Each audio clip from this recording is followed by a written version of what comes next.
Hey, how's it going, everybody? I wanted to make this quick video just about something that I've noticed recently in the guitar community. In case you didn't know, Epiphone released this line of acoustic guitars called their Epiphone Inspired by Gibson series.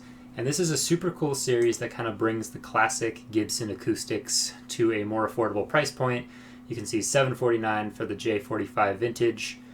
Looks really cool, and it's an intriguing proposition, especially when you take into consideration the fact that they have all solid woods. So this guitar is made with 100% solid spruce top, and I think it's a mahogany back and sides on this one. Yeah, mahogany back and sides. So it's cool, and they sound pretty good from the demos that I've heard. But none of these guitars here really did it for me. The colors were kind of basic to me, and they're all kind of vintage tobacco burst, besides this cherry one here. But then I noticed over on Sweetwater they have this Epiphone Dove inspired by Gibson as a Sweetwater exclusive in this Sweetwater exclusive trans ebony finish.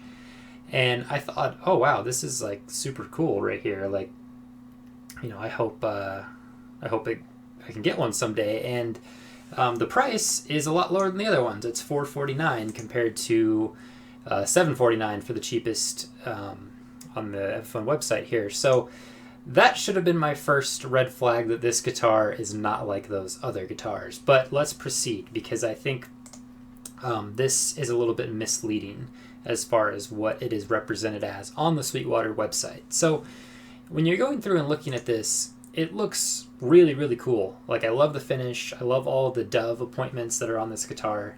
You know, you have the split parallelogram inlays. Those are awesome.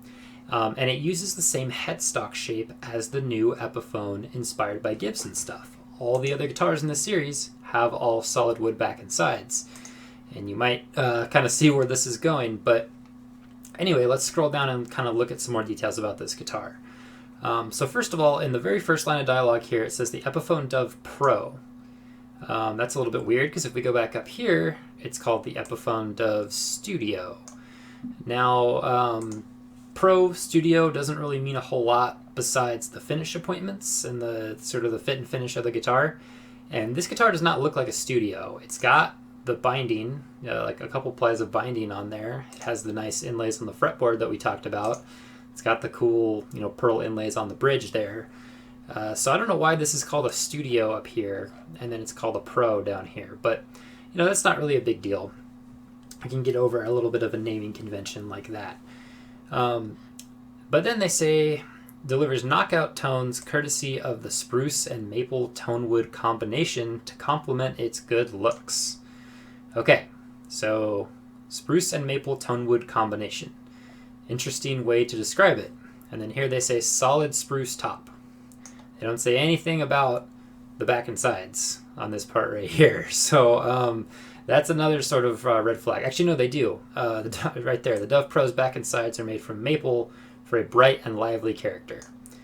So once again, they're not telling you what exactly the back and sides are. They're just saying that they're maple, not solid maple. And if we keep going, maple back and sides create a crisp, bright character.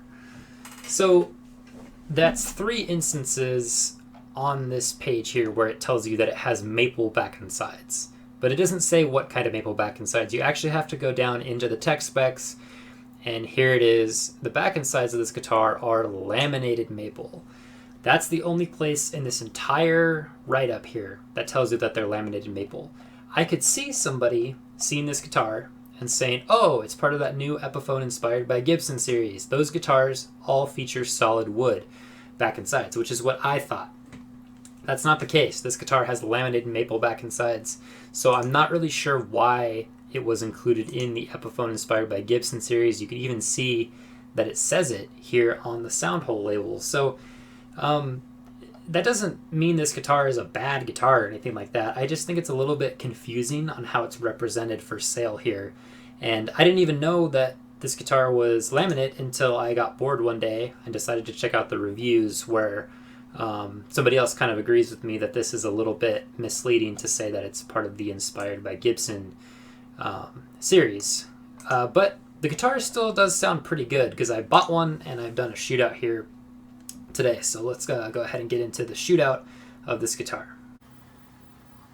So here is the Dove in person, and you can see it looks pretty much just as good as it does in the photos on Sweetwater. And yeah, there's not really a whole lot to say. It's pretty much a classic Gibson style Dove in a really, really cool finish. You can see the headstock here.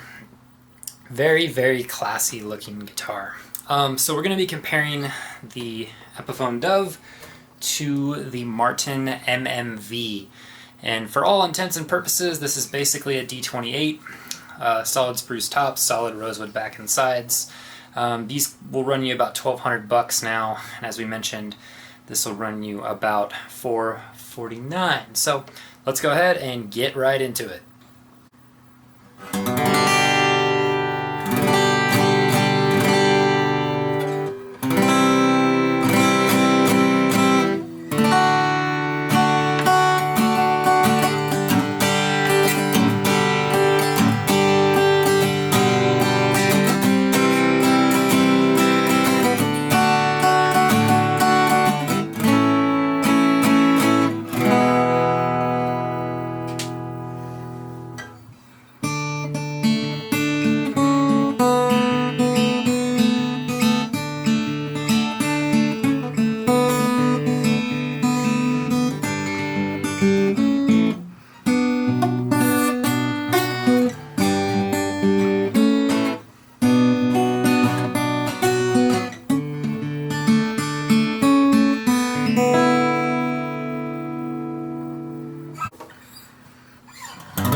So between those two guitars, it's pretty clear to me that the Martin over there was the winner, and it kind of should be considering that it's over $700 more than this guitar right here. But this guitar definitely holds its own.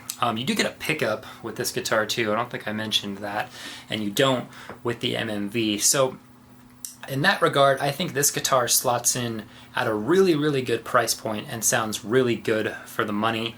It has that kind of classic maple. Some people call it bright. I like to think of it more as a balanced sound with a maple back and sides guitar. But it definitely does sound kind of like you'd expect a maple guitar to sound, excuse me there. So yeah, it's a great value. I think it slots in kind of with the Martin X series of guitars, which I actually have the O X1 over here. And these guitars are just like a stripped down version of a Martin. It's like no frills whatsoever. Very, very basic. You don't even really get fretboard inlays on these things. And they're about $500. And then compare that to the Dove, which is just a really gorgeous guitar in comparison. So if you want something a little bit different, something that's a little more flashy, I would definitely go for the Dove over a Martin X series. So yeah, overall I'm pretty satisfied with this purchase. I just wish Sweetwater would kind of be a little bit more transparent in their guitar listings to make it clear that this guitar is not the same as the rest of the Inspired by Gibson ones. So yeah, that's pretty much going to do it for this review. Thank you guys so much for watching. Have a good one.